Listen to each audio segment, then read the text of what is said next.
간밤 뉴욕 증시는 주요 지표가 호조를 보이면서 상승세를 이어갔습니다. 특히 스탠다드앤푸어스 500 지수가 4년 만에 1,400을 돌파하면서 미국 증시 역사상 처음 다우 13,000, 나스닥 3,000, S&P 500 1,400 위 마감이 동시에 이루어졌습니다. IMF는 그리스 2차 구제금융에 대한 자체 지원액으로 280억 유로를 승인했습니다.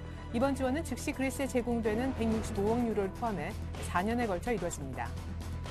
지난달 수입물가 상승률이 전년 동월보다 5.2% 오르는 데 그쳐 22개월 만에 최저치를 기록했습니다.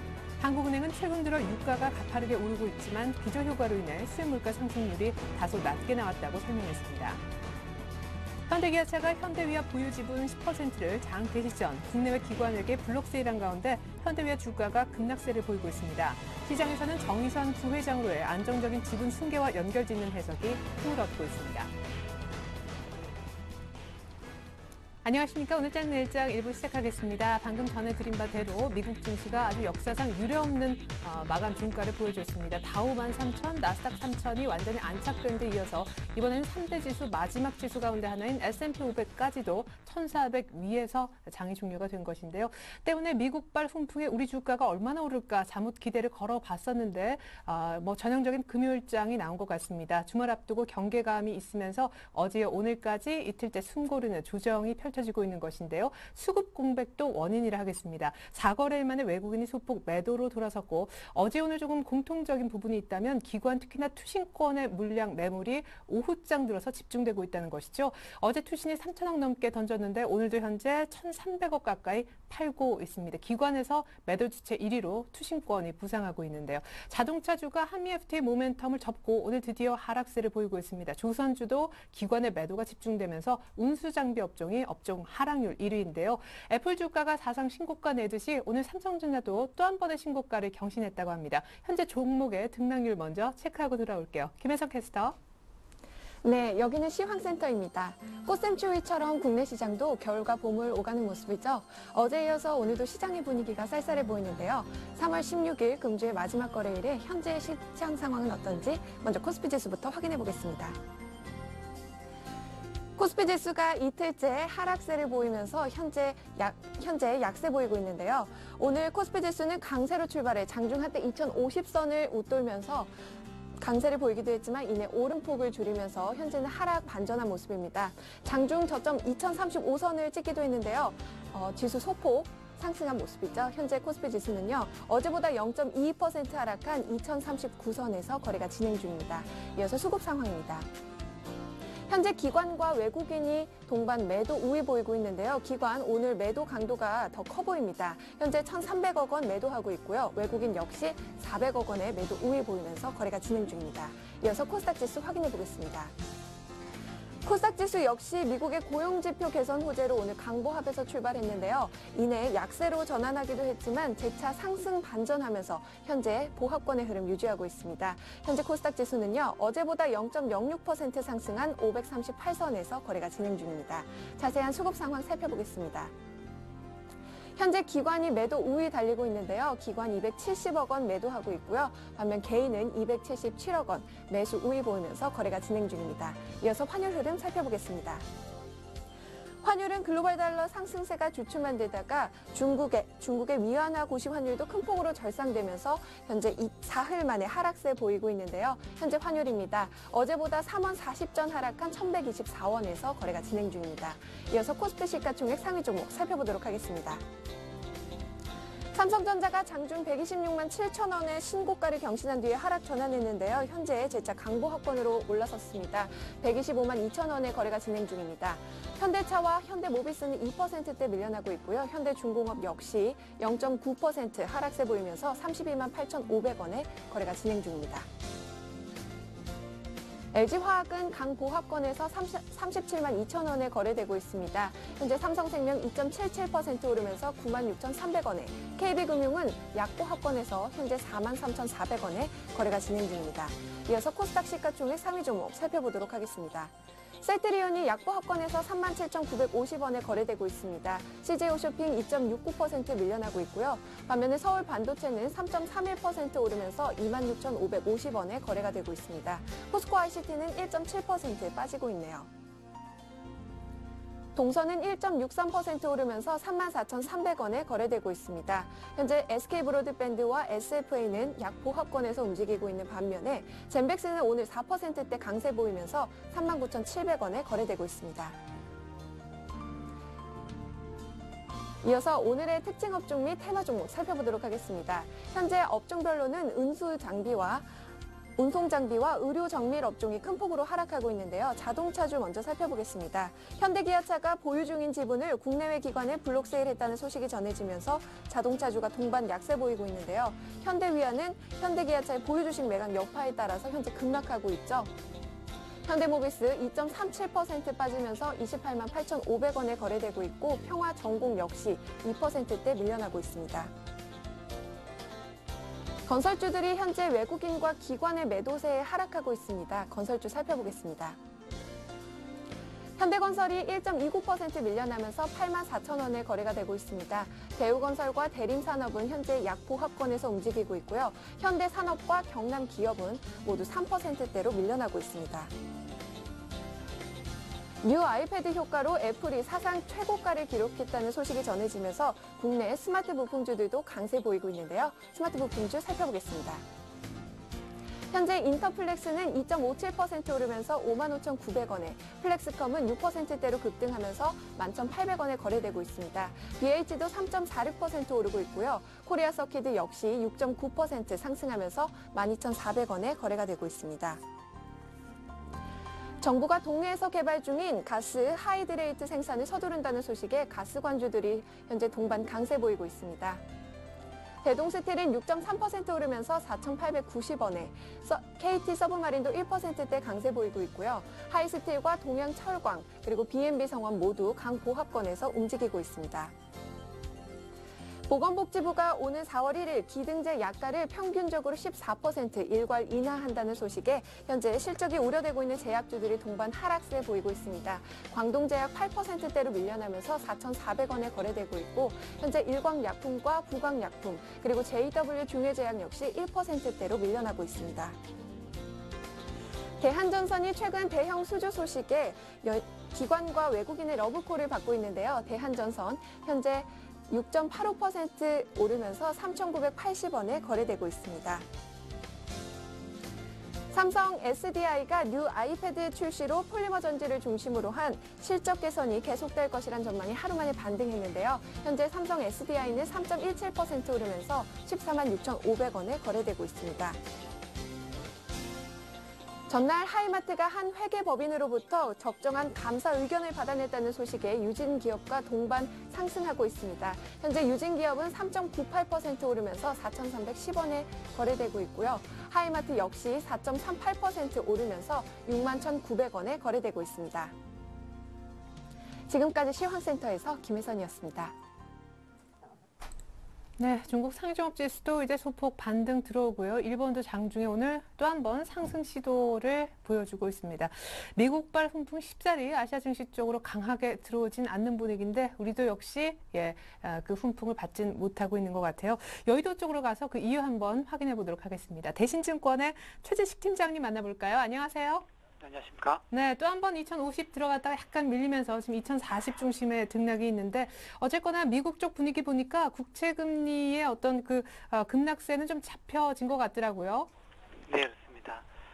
전반적으로 미국 경제에 대한 기대감이 커지면서 최근 장기물이 그 중요한 이평선을 돌파를 했었는데요. 추가적으로 오늘 새벽 마감한 10년물 국채 수익률도 전일 대비 상승을 했었습니다. 하지만 그 장중 그 최고점보다는 좀 낮게 끝났는데 전체적으로는 이 경제에 대한 자신감을 표현하는 채권 시장의 흐름이었었습니다. 네. 그래요. 채권 시장에서 빠져나온 자금이 이제는 주식 시장이나 이런 위험 자산으로 조금 더 많이 이동했으면 하는 그런 기대도 있는데 일단 단기 숨고르기의 국면인 것 같습니다. 주말 앞둔 경계감도 있겠고 박스권을 쉽게 지금 뚫지 못하고 있어서 너도 나도 다 눈치 보는 분위기인 것 같은데 이럴 때는 어떤 전략을 세워보면 좋을까요? 예, 일단 유로존 이슈, 재정 이슈가 많이 완화가 되고 미국 경기에 대한 이슈가 더 이제 큰 국면이 되고 있는데 그 상징적으로 다우 산업 지수가 7일 연속 상승을 이제 했습니다. 근데 6, 7일 연속 상승을 하다 보니까 상대적으로 피로감이 이제 좀 자연스럽게 생겼습니다. 다행히 그 다우지수의 상승과 함께 반대가 극부가 되고 있는 유가라든지 천연가스는 안정이 되고 있어서 저는 단기적인 숨고르기 정도, 일부 지수의 정체 정도, 행보 정도로 예상을 하고 있습니다.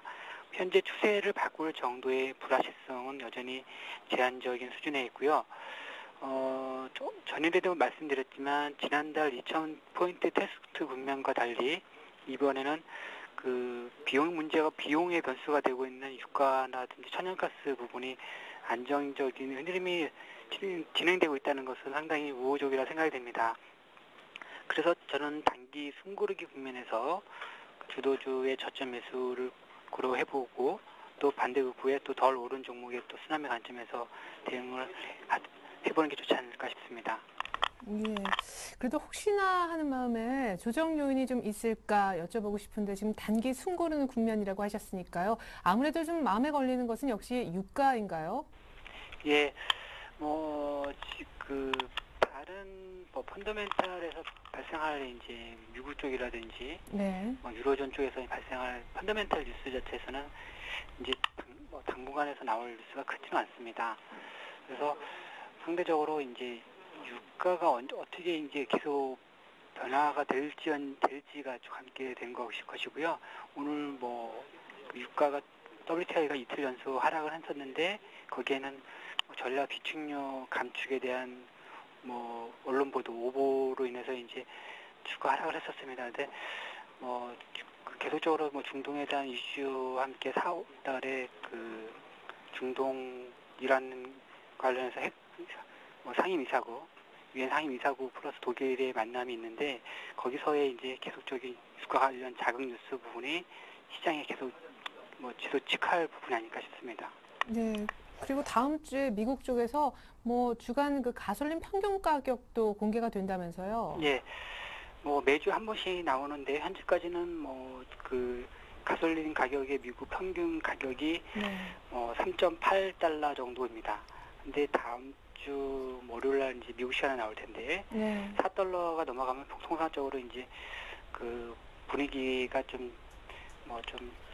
유가에 대한 변수에 대한 걱정을 많이 하는 상황이었습니다. 그래서 4달러를 초과하면 할수록 시장은 더 많이 고민할 것이고요. 네. 근데 다행스러운 것은 현재 그 따뜻한 날씨로 인해서 난방용 천연가스 수요도 많이 감소하면서 천연가스가 10년 내 최대 가격을 형성을 하고 있습니다. 그래서 난방비 부담이 줄에 따라서 유가 상승 부담을 좀 어느 정도 상쇄를 하고 그 부분이 또 오히려 소비까지 늘리는 이제 좀 양상이 되고 있어서 유가만 이렇게 빠르게 강한 상승이 아니라면 당장 금융시장이라든지 그 경제에 이렇게 큰 영향은 당장 미칠 부분은 제한적이지 않나 싶습니다.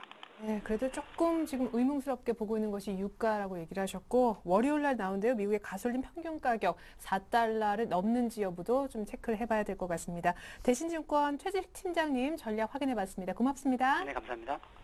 네, 지금 현재 주식시장 유가증권 시장 기준 2038.99, 2040 조금 밑돌고 있는데요. 보다 다양한 전문가 시장 보는 전략 확인해 보도록 하겠습니다. 네, 오늘색 투자 비법입니다. 먼저 김민수 차장님은요. 숨고르기 장세가 지속되고 있는데 단기적으로는 2030선 정도가 지지가 되는지 한번 체크할 필요가 있다고 하셨습니다. 최종대 차장님은 지수가 오를 것을 믿고 이제 낙폭과대 업종, 특히 화학주부터는 분할 매수 대상으로 한번 포함시켜보자. 원래는 IT와 차만 분할 매수 대상으로 삼았었죠. 송진일 대표님은 이슈 소강 국면인데 실적 중심의 차별화 장세 3대응이 필요한 시점이라고 계속 강조하고 계십니다. 이진행 지점장님은요. 점진적으로 시장이 상승할 것이라는 기대가 있지만 지금은 단기 숨고르기 과정이다 분석해 주셨고요. 김영진 이사님은 역시 2050포인트 부분에서는 이익 실현을 지속하자는 의견 주셨습니다. 네, 김민수 차장님부터 관심 업종을 좀 확인해 보겠습니다. 김민수 차장님이 오늘 특별히 IT와 부품주까지 언급하시면서 오늘 조금 하락세로 바뀐 자동차주에 대한 언급을 하지 않으셨네요.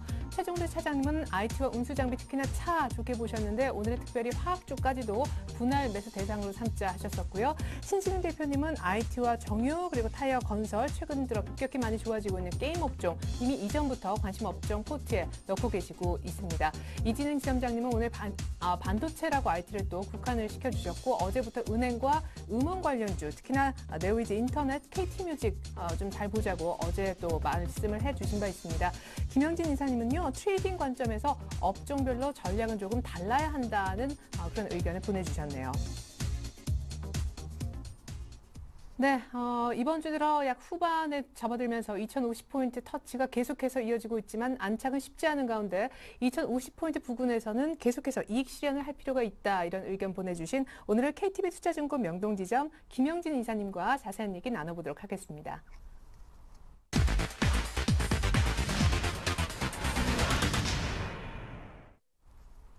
네, 이사님 안녕하세요. 네, 안녕하십니까. 네, 이건 뭐 박스권을 뚫은 것도 안 뚫은 것도 아닌 것 같네요.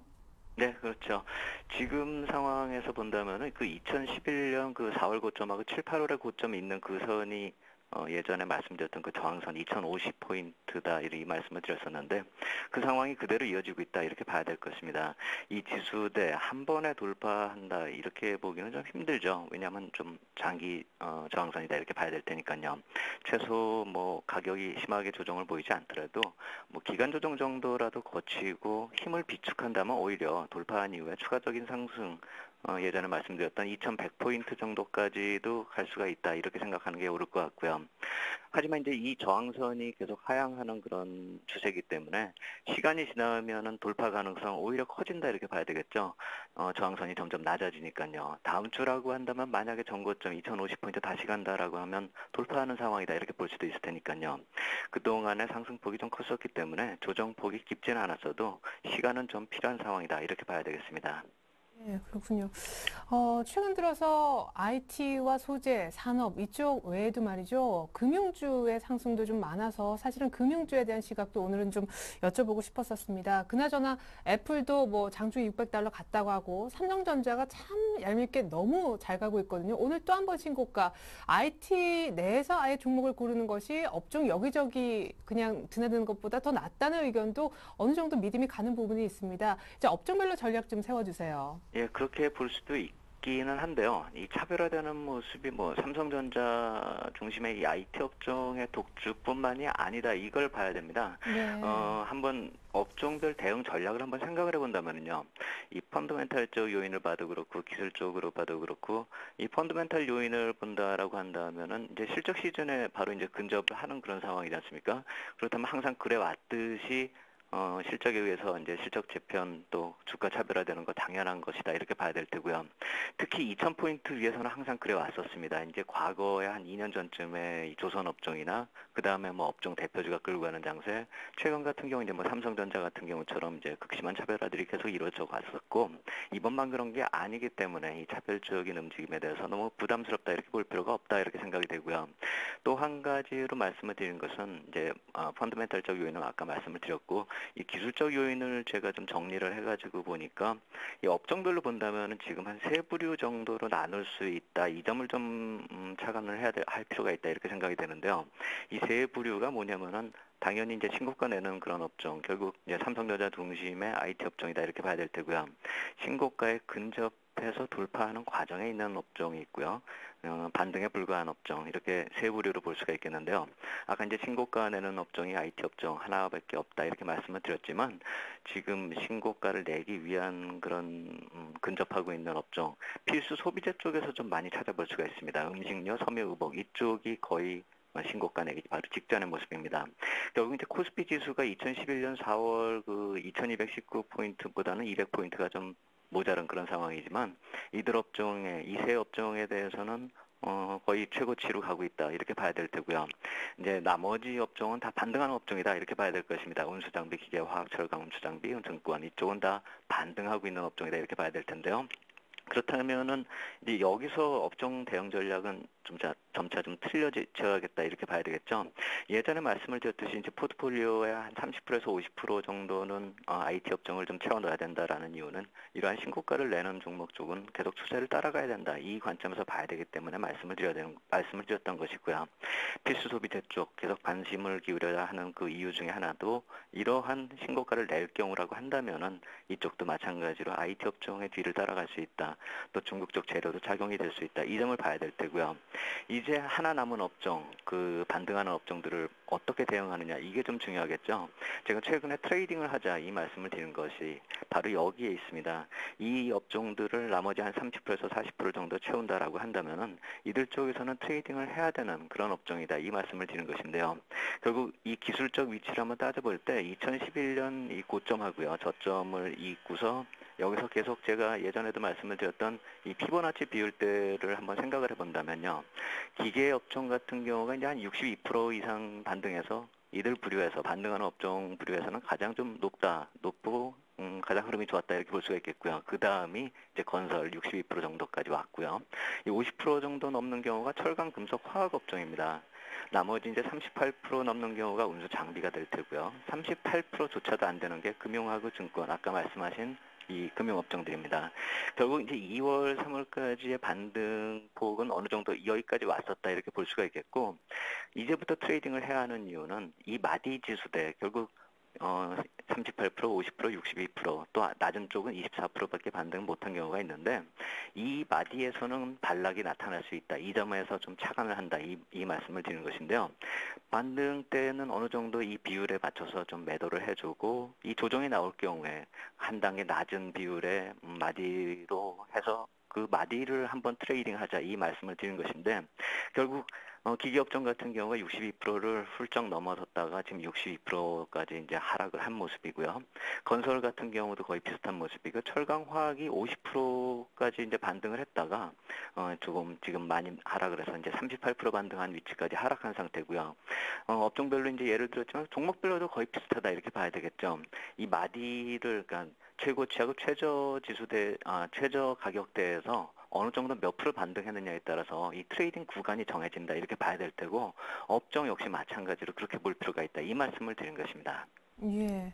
그러면 지금 낙폭과대 업종 중에서 가장 많은 수익을 볼 수 있는 업종은 뭐가 되는 겁니까? 낙폭과대 업종을 예전에도 말씀을 드렸듯이 예전에는 이제 수급 차원에서 말씀을 드렸는데 예. 최근에는 수급 차원에서도 약간 좀 IT 쪽이 유리한 그런 상황으로 들어가기 때문에 예. 이쪽 소재 쪽을 너무 비중을 높일 필요는 없겠습니다. 하지만 이 소재 쪽에서 항상 반등이 나올 수가 있다. 이 관점에서 보면은 예전에 말씀을 드렸던 턴어라운드 관점, 업황의 턴어라운드 네. 관점에서 계속 관심은 기울여야 하는데 결국 지금 보유자에게는 트레이딩 구간으로 접어져 있는 그런 구간이고 이미 매도를 한번 해볼 수 있는 그 가격대까지 결국 이제 낙폭과대는 어느 정도 사라진 그런 상황이다. 이렇게 봐야 되고 트레이딩 쪽으로 좀 관심을 기울이자 이 말씀을 드리는 것입니다. 네, IT나 필수 소비재 쪽은 신고가 영역이라 괜찮지만 나머지 섹터에 대해서는 주요 레벨별로 조금 차별화해서 트레이딩이 필요하다는 의견 들어봤습니다. 기간 조정 기간이 길어질수록 2100 도달 가능성도 높아진다는 시장 보는 전략까지 확인해봤습니다. KTB 투자증권 김영진 이사님 분석이었습니다. 고맙습니다. 감사합니다.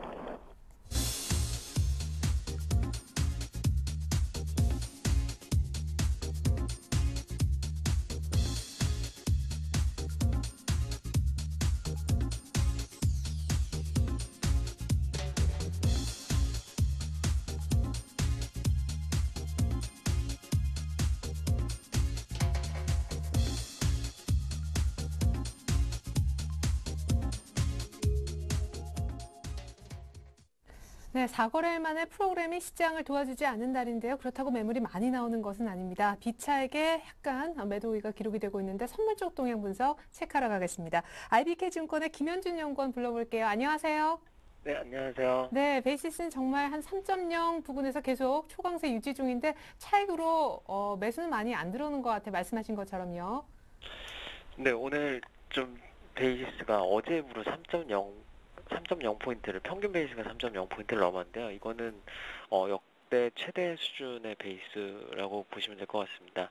일단 만기가 끝난 영향도 있고요. 그리고 만기가 끝난 이후에도 베이스 계속해서 강세를 보이고 있기 때문에 나타난 현상인데요. 일단 이론 베이시스보다 괴리차 면에서 0.75% 정도 상향된 상태에서 지속해서 베이시스가 형성이 되고 있습니다. 그럼에도 불구하고 일단은 그 말씀드린 것처럼 매수 차익 거래 여력이 별로 없기 때문에 프로그램 순매수가 강하게 들어오지 않고 있고요. 어제나 그저께 그 장중에 확인됐던 것은 보험이나 외국인의 신규 매수 차익 거래가 유입될 수 있는 가능성이 좀 엿보였다는 점입니다. 베이스가 3.2포인트 이상에서는 외국인과 보험, 인덱스 펀드를 중심으로 매수 차익 거래가 유입될 수 있는데 현 수준에서는 아직까지 그런 수준은 아닌 것 같습니다. 주체별로는 국가기관과 다른 투신권 같은 경우는 대부분 매수 차익 거래 여력을 소진한 상태라고 보시면 될 것 같고요. 따라서 그 베이시스 개선에 의한 현물 수급이 직접적으로 지수 상승을 일으키기보다는 비차익 쪽에서 좀 수급이 개선돼야 될 필요가 있을 것 같습니다. 예. 오늘 비차익은 소폭 매도인데 그 매도 주체가 누구인지 간단하게 점검 부탁드릴게요. 네, 오늘은 그 차익 실현성 매물로 투신권에서 매물이 출회가 되고 있고요. 외국인도 소폭 매도 우위를 나타내고 있습니다. 일단은 뭐 뚜렷한 방향성 나타나지 않은 가운데 투신권의 차익 실현 매물이 지수를 좀 억누르고 있는 모습을 나타내고 있는데요.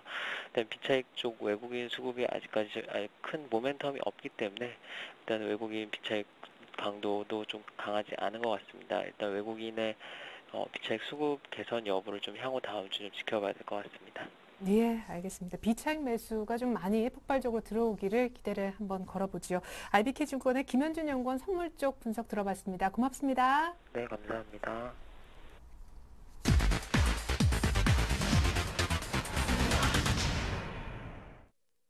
네, 이번엔 샘플러스 최병건 전문위원과 얘기 나눠봅니다. 안녕하세요. 네, 안녕하세요. 네, 주말 앞두고 뭐 전형적인 숨고르기, 수급도 약간 공백이 있는 것 같아요. 그렇습니다. 일단 오늘 시장이 어제도 그렇지만 오늘도 좀 상당히 그런 모습이 많이 보이고 있는데요. 증시 자체가 지금 그 지수 상의 조정은 얼마 안 됩니다. 어제도 마찬가지고 오늘도 비슷한 상황인데요. 하지만 전체적인 분위기는 상당히 지금 조정이 많이 나오고 있습니다. 종목들이. 하락 종목도 거의 500개 가까이 되고 하니까 실질적으로는 조정 구간이 아니겠는가 이렇게 생각이 됩니다. 그래서 지금 상황을 보니까 이제 기관 매도라든지 외국인 매도가 계속 있고요. 특히 기관들의 매도가 지속되다 보니까 좀처럼 종목들이 반전 포인트를 못 잡고 거기서 이제 삼성전자만 주가를 끌고 올라가다 보니까 시장이 많이 왜곡 현상이 심한 것 같습니다. 하지만은 이제 뭐 전체적인 지수 자체가 박스권을 넘어가려는 조짐이 있기 때문에 어쨌든 뭐 관점은 긍정적으로 보고 있습니다. 특히 이제 낙폭 과대 종목군 같은 경우에는 주로 이제 철강이나 화학인데요. 이쪽은 매수를 한번 노려보시는 것도 괜찮을 것 같고요. 또 오늘 그동안 계속해서 주가가 떨어졌던 그 줄기세포 관련주들 오늘 반전이 좀 나오고 있습니다. 그래서 이런 쪽도 한번 매수 노림세를 한번 가져볼 수 있지 않겠나 이렇게 생각을 하고 있습니다. 네, 정치인 테마주뿐만 아니라 이제 줄기세포 테마도 좀 살아난다고 하셨는데 그 종목도 궁금합니다만 길게 보면 좋다고 아주 오래전부터 말씀하신 대한전선이 오늘 수급이 아주 좋아지면서 급등한다면서요. 그렇습니다. 일단 오늘 대한전선은 굉장히 많은 거래를 수반하면서 1000만 주 이상 거래가 터졌습니다. 그러면서 이제 드디어 바닥을 좀 탈출하는 모습이 있는데요. 사실은 뭐 그전부터 이미 약간씩 바닥 탈출의 조짐이 있었습니다. 그리고 이미 어느 정도 상승세를 타고 있었습니다. 그래서 전에 방송을 할 때도 제가 추천드렸던 기억이 있는데요.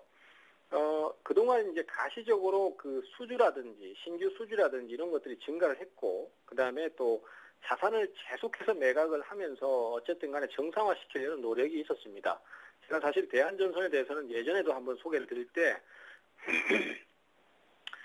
이 기업 자체가 살아날 수 있는 어떤 그 자격이랄까 이런 것이 좀 충분하다 이런 얘기를 한번 드린 적이 있었습니다. 왜냐하면은 이 회사는 그냥 소위 말해서 이제 먹튀라는 개념을 적용하지 않고 자산 우량 보유 자산을 계속 매각을 하면서 회사를 살리기 위해서 많은 노력을 기울여 왔습니다. 물론 그것이 이제 좀 다른 의미일 수도 있긴 하겠습니다만 표면적으로는 일단 그런 상태고요. 그런 것이 이제 결실을 봐야 된다라고 생각을 하고 있습니다. 그리고 실제로도 주가가 지금 그렇게 해서 반영을 하고 있기 때문에 앞으로의 흐름이 좀 기대되고 있고요. 또 지금 현재 진행은 박스권을 넘어선 상태이기 때문에 앞으로 당분간 주가 상승이 좀 더 이어질 듯 합니다. 다만 지금 따라붙으시는 매수는 좀 부담스럽기 때문에 매수보다는 보유나 아니면 조정 시 저점 매수의 개념으로 접근을 하시는 게 제일 좋을 듯해요. 그 다음에 이제 삼성 SDI 좀 말씀드려야 될 것 같은데요. 삼성 SDI는 지금 애플사에서 또 뉴 아이패드를 출시한다는 얘기가 들립니다. 거기에 따라서 이제 수혜감의 기대감이 상당히 크게 보이면서 강세를 띈다라고 보시면 되겠는데요. 뉴 아이패드 쪽에 이제 그 2차 전지, 충전기에 대한 부분의 수요가 크게 증가를 할 것이다. 그리고 그것이 이제 삼성 SDI의 어쨌든 그 실적을 증가시켜 줄 수 있는 요소로 작용할 것이다. 이런 것이 지금 시장의 공통적인 인식인 것 같습니다. 특히 요즘 시장에서 보면은 스마트폰, 태블릿 PC는 새로운 시장의 화두가 되지 않고 있나 이렇게 생각을 하고 있습니다. 2000년대 초가 인터넷 전자 상거래가 새로운 추세의 상승의 화두가 되었다면요. 2000년대 중반에는 줄기세포, 그 다음에 2000년대 그 후반 정도, 2007년, 8년 이럴 때는 또 조선업종, 아니면 태양광 이런 것들이 화두가 됐다면 지금은 이제 스마트폰, 태블릿 PC 이런 것들이 큰 화두가 되는 것 같아요. 그래서 관련주는 삼성전자가 아니더라도 어쨌든 관련되는 주식들은 계속 좀 편입을 노려볼 필요가 있다 이렇게 볼 수 있겠고요. 그 다음에 이제 메디포스트가 마지막으로 있습니다. 이 종목도 줄기세포 관련 종목들의 저가 매수가 들어오는 대장주라고 할 수 있겠는데요. 오늘 바닥을 탈출하면서 올라서는 모습이 조금씩 나오고 있습니다. 현재 흐름이 상당히 견조한 편이고요. 워낙에 많이 빠졌습니다. 주가가 20만 원권 너머에 있다가 최저점이 9만 원대까지 연속으로 하락을 했고요. 그러면서 이제 바닥을 좀 다지다 올라오는 상황이니까 상황이 상당히 좀 긍정적이다라고 볼 수 있겠고요. 이런 경우에는 매수 관점으로 한번 단기적으로 노려볼 수 있다 이렇게 판단이 됩니다. 예, 그렇군요. 오늘 자동차뿐만 아니라 주선이 같이 하락하면서 운수장비 섹터가 굉장히 부진해 보이는데 특별히 현대위아는 아침부터 블록딜 얘기에 급락 출발을 했었잖아요. 현재 상황 어떻습니까? 일단 우선 삼성중공업부터 말씀을 좀 드리겠습니다. 조선업종이나 운수 관련주들의 섹터가 전체적으로 조정을 받고 있습니다. 아마 그동안 주가가 많이 올랐던 부분에 대한 차익실현 매물도 좀 있는 것 같고요. 또 기관들의 매도 물량이 많이 겹쳐지면서 주가의 조정을 받는 것 같습니다. 하지만 이 조선업종 섹터는 아무래도 주가의 상승이 더 나오기가 쉬운 구조고 지수 상승이 나왔을 때 주가 상승을 해줄 수 있을 만한 요소가 많습니다. 따라서 저가 매수로 대응을 하시는 대응이 분명히 필요할 것 같고요. 만약에 오늘 조정을 주고 있을 때 매수를 노리신다면 매수에 대해서 찬성하는 입장이고 조금 더 추가 조정이 나오더라도 역시 마찬가지의 관점으로 보시라라는 말씀드리겠고요. 현대위아는 오늘 충격이 좀 있죠. 현대기아차에서 지분을 매도해버리는 바람에 주가가 많이 떨어져 버렸어요. 이런 경우라면 대응하기가 좀 까다로울 것 같습니다. 따라서 지금 현재 상태에서는 어쨌든 간에 현대위아는 매수 관점보다는 관망이나 매도 관점으로 말씀드리고 싶고요. 당장은 이런 하락이 당분간 후유증이 좀 있지 않겠나 이렇게 판단을 좀 하고 있는 상태입니다. 그 다음에 광동제약이 오늘 또 하락이 큰데요. 여기는 좀 수명여진 비하인드 스토리가 있습니다. 광동제약이 지금 최근에 그 제주도에서 제주 삼다수에 대한 판매권을 가지고 입찰을 붙이는 경쟁을 했습니다. 근데 사실 아시다시피 전통적으로 삼다수는 농심이 판매를 하고 있었거든요. 그래서 광동제약이 그 채취권을 갖게 되면은 상당히 좀 그 삼다수 기존 어떤 메이커의 힘을 입어서 매출이 증가할 것이라는 기대감 때문에 어제 주가가 올랐습니다만은 오늘 또 다시 농심에서 입찰 금지 가처분 신청을 냈습니다. 그러다 보니까 또 다시 안 될 수도 있다는 상황 때문에 급락이 나와버렸는데요. 상황이 참 복잡합니다. 이럴 때는 어떤 결과가 나올지 눈여겨봐야 될 듯 하고요. 현재로서는 매수는 좀 불가능할 것 같습니다. 일단 흥미있게 좀 진행만 지켜보시는 쪽으로 그렇게 말씀을 좀 드리고 싶습니다. 네, 앞서 말씀하신 삼성중공업 포함해서 조선주는 일단 지금 매수 관점으로 대응했으면 하는 의견까지 받아봤습니다. 도움 말씀에 샘플러스 최병권 전문위원이었습니다. 고맙습니다. 네, 감사합니다.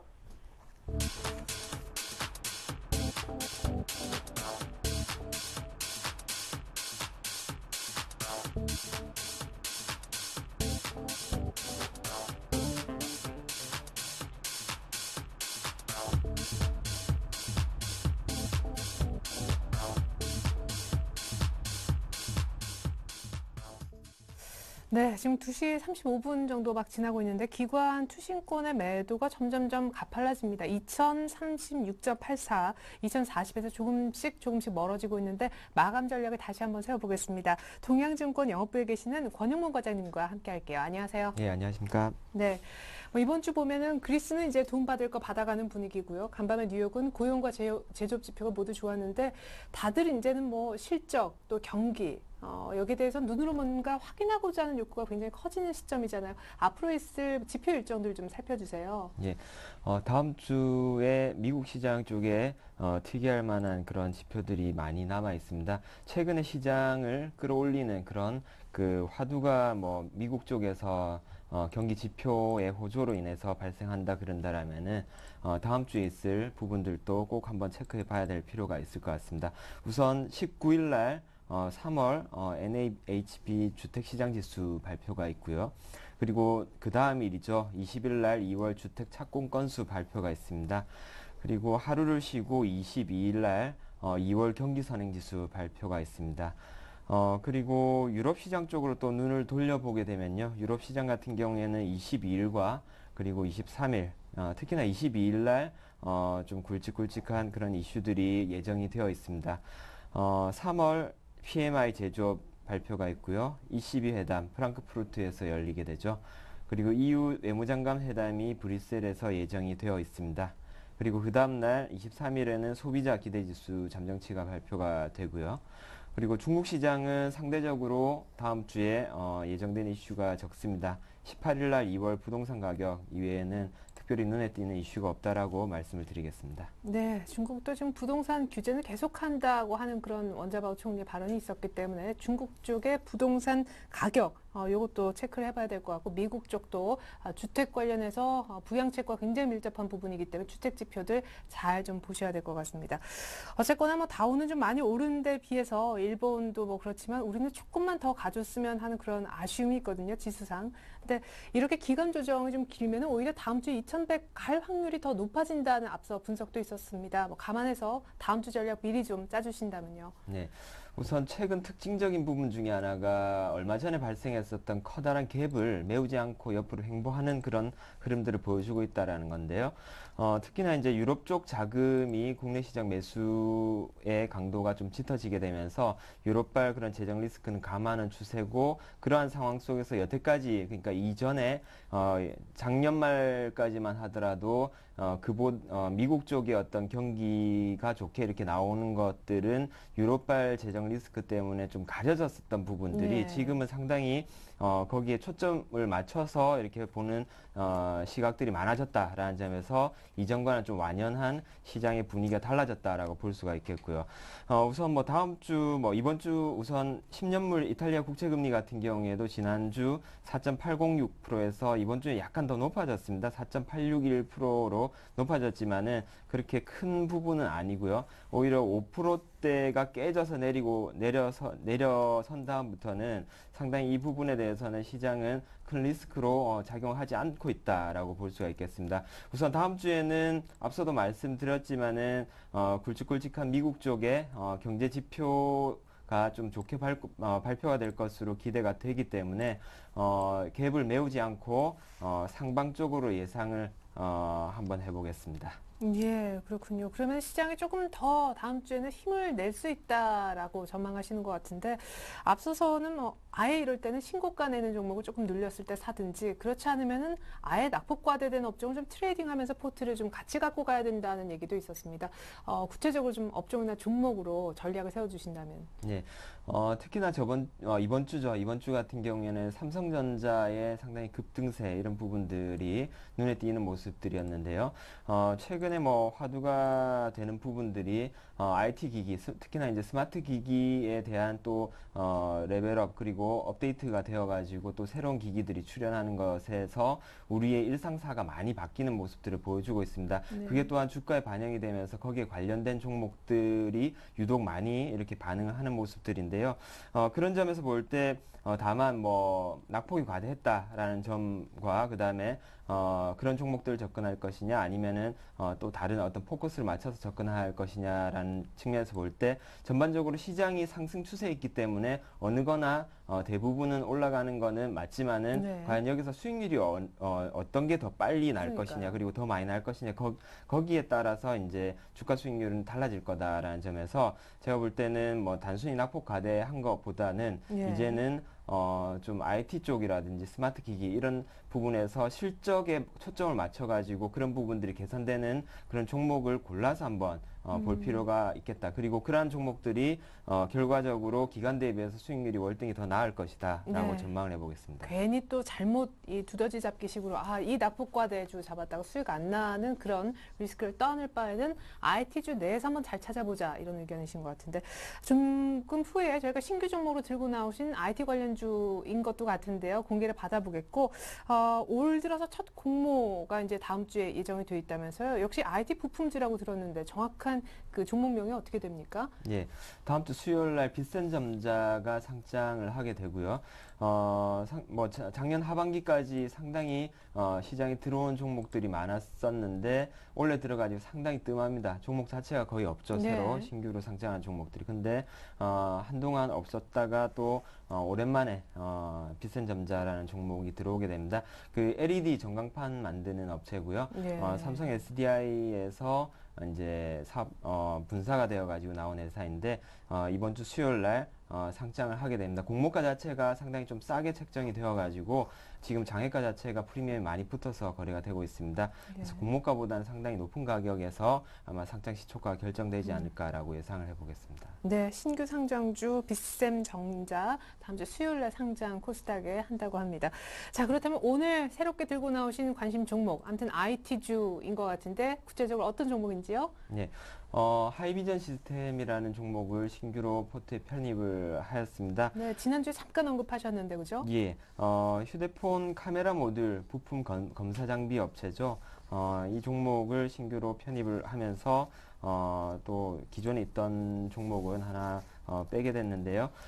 기본적으로 뭐 스마트폰 카메라 모듈 화소가 증가를 하게 된다라면은 향후에 이제 뭐 기존에 이제 스마트폰에 들어가는 것들이 뭐 500만 화소 이하였다라면은 이게 향후에 800만 화소로 앞으로 증가할 예정입니다. 그렇게 된다라면은 사람이 어떤 수동 장비를 통해서 어떤 포커싱이라든지 색 보정 이런 작업이 불가능하게 됩니다. 그래서 결국에는 자동화 장비 교체 수요가 증가하게 되는데 거기에 따른 수혜가 예상이 되고요. 그리고 두 번째로는 LG전자에서 또 내놓은 스마트폰이 있죠. 3D 스마트폰 뭐 이런 쪽으로도 대당 카메라 모듈이 그렇게 된다라면은 2배가 증가를 하게 됩니다. 3D라는 게 뭐 기존에 있었던 스마트폰에 들어가는 그런 카메라 모듈하고 다르게 카메라 모듈 간 거리라든지 각도를 제어하는 기술이 상당히 핵심적인 기술이기 때문에 여기에는 카메라 모듈이 2개가 들어가게 된다라면은 매출이 증가할 수 있는 그런 요인이 될 수가 있을 거고요. 그리고 카메라 모듈 스마트폰이 향후에는 이제 뭐 태블릿 PC라든지 그런 여타의 그런 스마트 기기로 확산이 된다 그러면은 이건 역시 이 회사의 매출을 증가시킬 수 있는 한 단계 레벨업 시킬 수 있는 그런 요소로 보기 때문에 비중 25%로 기간 1개월 정도를 잡았습니다. 그래서 차트를 한번 보시면요. 어우, 신고가인데요. 예. 예. 상당히 좀 특이한 부분이 있습니다. 작년 10월 가을쯤이었죠. 이때는 차트가 안 나와 있죠. 그러네요. 이 트레이드 스펙이라는 걸 통해 가지고 이제 합병을 한 회사고요. 네. 작년 11월부터 해가지고 이제 거래되기 시작해서 합병한 이후에도 거진 계속적으로 신고가를 내면서 주가가 올라온 회사입니다. 그만큼 앞서 말씀드렸다시피 이런 매출 증가 요인들 그리고 실적 증가 요인들이 있기 때문에 이렇게 계속적인 신고가를 내는 흐름들이 이어졌었고요. 매수가는 금일 종가로 하겠습니다. 오늘 꼭 편입을 하시라는 말씀을 좀 주문을 드리고 싶고요. 예. 목표가는 5,330원으로 말씀을 드리겠습니다. 한 지금 가격에서부터 한 30% 정도는 수익을 볼 수 있는 그런 여력이 있다라고 판단이 되고요. 손절가로는 3,750원이 만약에 깨진다라면은 일단 이러한 상승 추세가 한번 쉬어가는 타이밍이 올 수가 있기 때문에 리스크 관리 측면에서 손절가 3,750원만 유념하신다라면은 충분히 접근하셔서 수익 기대 가능할 것 같습니다. 네, 스마트폰 카메라 모듈, 자동화 검사 장비, 오늘 하이비전 시스템이 우리 권영무 과장님의 신규 종목이었네요. 기존 포트 한번 볼까요? 네, 기존 포트에도요, 휴대용 스마트기기 관련 종목인 이라이콤이 이미 40%까지 비중으로 들어 있었습니다. OCI 25%, GS 리테일 25%, 현금은 10% 남아 있었네요. 자, OCI가 이제 26만 원 지지가 조금 힘겨워 보입니다. 오늘 드디어 전량 매도 사인 내셨고요. 이라이콤은 신고가 내고 있어요. 17% 수익률 효자 노릇하고 있습니다. 포트에서. GS 리테일도 이제 2만 5천 원까지는 다시금 되찾았습니다. 문제가 되는 OCI는 이제 빼실 건가 봐요. 예. 아쉬워요. 상당히 많이 올라갔었죠. 저번 파동 때 네. 올라갔었는데 목표가를 한치 앞두고 이제 달성하지 못하고 손절가 깨지는 않았지만은 일단은 신규 종목 편입으로 인해 가지고 포트에서 제외했습니다. 좀 아깝긴 하지만은 그 자리를 하이비전 시스템이 좀 충분히 메꿔주고도 남을 것이라고 기대를 해보겠습니다. 네, 폴리실리콘 가격이 다시 급락한다는 것 때문에 또 어제 많이 빠져가지고요. 예, 맞습니다. 폴리실리콘 가격, 독일 쪽 그 전에 이미 독일에서 어떤 보조금 금지라든지 이런 부분들 네. 악재도 나왔었고요. 그렇죠. 그렇지만은 기본적인 큰 추세상에서는 시간은 걸릴지언정 크게 문제가 되지 않을 것으로 판단되지만은 신규 종목 더 좋은 더 탄력적으로 올라갈 수 있는 종목을 편입하자라는 관점에서 이 종목은 단순히 낙폭 과대에서 계속 들고 있기보다는 일단은 제외를 하고 하이비전 시스템을 IT 종목 중에서 더 비중을 늘리는 것으로 그렇게 바꾸었습니다. 네, 거의 하이비전 시스템 오늘 새롭게 들어갈 종목하고 쌍둥이 같은 느낌의 이라이콤 지금 가장 수익률도 좋고 신고가인데 한번 차트도 보면서 설명 부탁드릴게요. 예, 지난주 말씀드렸던 단가대가 17,000원 정도의 어떤 지지를 받고 튀어 올라가는 모습이 상당히 그림이 좋습니다. 일단은 전고점 부근에서 일단 저항을 받고 있지만은 조만간 이 고점을 넘는 그런 흐름들이 나타날 것으로 기대해 보겠습니다. 네, 이라이콤 목표 가격이 19,800원인데 오늘 장 중에 19,200원까지 갔습니다. 거의 목표가에 근접해 있는 이라이콤까지 AS 들어봤습니다. 이제 완성된 포트폴리오 보여드리겠습니다. 우리 동양증권 권영문 과장님의 완성본입니다. 이라이콤 40%에 GS 리테일 25% 그리고 OCI 전량 매도하고 그 자리에 그대로 하이비전 시스템을 25%로 신규 편입해 주셨습니다. 현금 비중은 동일하겠고요.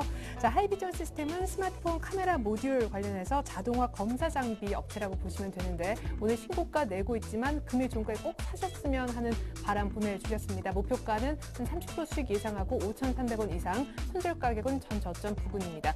꼭 오늘 편입 한번 시도해 보시고요. 이라이콤은 목표가에 근접했어요. GS 리테일도 아직은 보유 의견 AS 들어갔습니다. 네, 지금까지 동양증권 영업부 권영무 과장님과 함께 마감 전략 세워봤습니다. 도움 말씀 고맙습니다. 네, 감사합니다. 네, 주말 앞두고 코스피가 이틀 연속 숨고르기 2040선 잘하면 안 될 것 같아요. 전 잠시 후에 종가 들고 2부로 다시 오겠는데요. 3월 마지막 날 저희가 강연회를 준비 중에 있습니다. 부산으로 오십시오. 부산일보 소강당에서 올해 투자 해법을 제시한다고 합니다. 여러분의 많은 관심과 참여 부탁드리겠습니다. 고맙습니다.